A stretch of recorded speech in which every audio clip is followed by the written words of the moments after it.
Alice, you have brought, with beyond any shadow of a doubt, the most interesting and unique piece to this program. Tell me what you already know about it. Well, it was made by Isaiah Jennings. He developed it into the repeating gun, and he got the patent, I believe, around 1821. And this gun is #1 and is probably the patent model for that invention.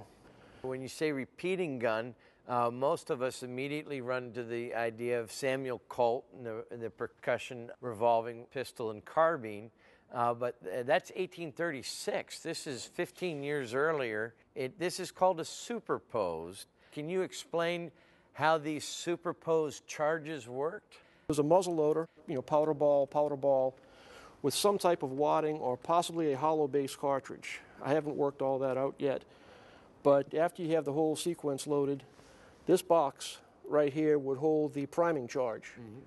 And basically, you slide the whole thing up. The lever down here indexes for each shot. Cock the hammer drops a priming charge in the pan. You fire the gun, kick up one of the little gates behind it, this gate, and it indexes against the gate and against the notch in the frame. So you drop it back, lining each shot up, hoping that the succeeding charges aren't pressed and knocked out of alignment.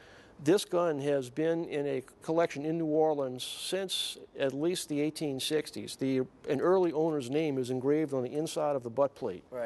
J.B.B. Vignier. And in his papers is mentioned a 2-barrel gun that sold, I believe, in 1873 for the sum of, I want to say, $9.50. And they had a lot of other guns that were selling in 50 cents to $1 range. But I believe at that time, a fellow by the name of Albert Baldwin picked it up. His family kept the gun until recently, and it was through a succession deal that they had to put everything up for auction that I obtained the gun. What amazed me was that Flaterman's guide, right on page 683, is the very gun and describes it in detail. To put a price on that, you would have had to have seen one for sale at an auction to establish a benchmark. This is serial #1. It is what it is.